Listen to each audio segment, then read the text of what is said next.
আচ্ছা, চলুন তো শুরু করা যাক। মহাকর্ষ মানে গ্র্যাভিটি জিনিসটা কি বলুন তো?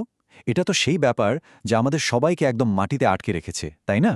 কিন্তু যখনই আমরা বলতে চাই যে এটা আসলে কি, তখনই কেমন যেন একটা গোলমাল লেগে যায়। তো আজ আমরা ঠিক সেই রহস্যের গভীরে ডুব দিতে চলেছি।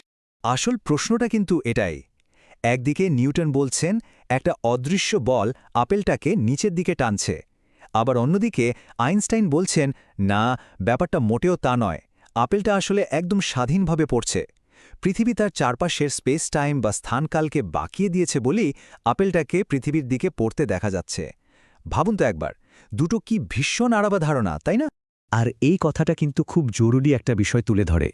মানে এই বিভ্রান্তিটা শুধু আমাদের মতো সাধারণ মানুষের নয়।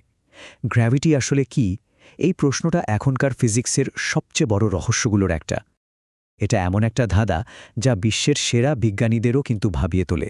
তো চলুন প্রথমে একদম শুরু থেকে শুরু করি, মানে নিউটনের মডেলটা দিয়ে।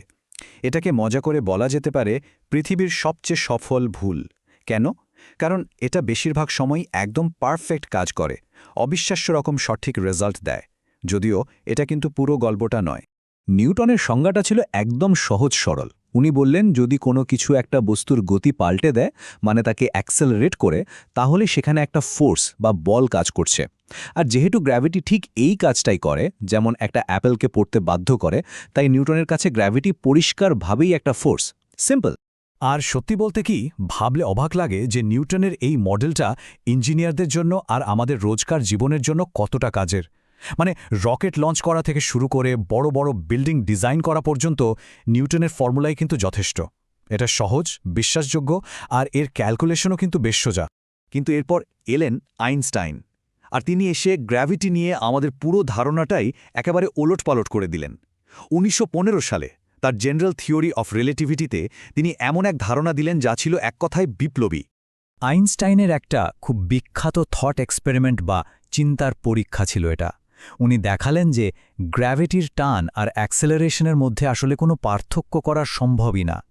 এই যে ইকুইভ্যালেন্স প্রিন্সিপাল বা সমতুল্যতার নীতি, এটাই ছিল তার থিওরির একদম গোড়ার কথা। আর এর মানে কি দাঁড়ালো?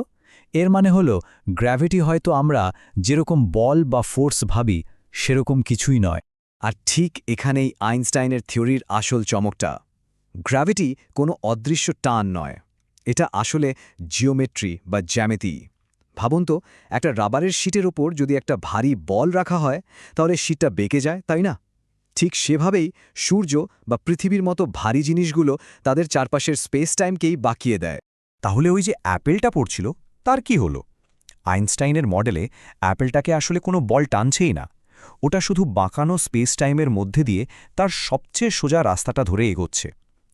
এই পথটাকেই বলা হয় জিওডেসিক, মানে বাঁকা জায়গার মধ্যেও সবচেয়ে সরল পথ। আমাদের কাছে মনে হচ্ছে ওটা নিচে পড়ছে, কারণ আমরা স্পেস টাইমের এই বাঁকটা অনুভব করতে পারি না। আচ্ছা, তাহলে চলুন এই দুটো দুর্দান্ত ধারণাকে এবার পাশাপাশি রেখে দেখা যাক। বাস্তবতাকে বোঝার দুটো একদম আলাদা রাস্তা। পার্থক্যগুলো কিন্তু একেবারে গোড়া থেকে।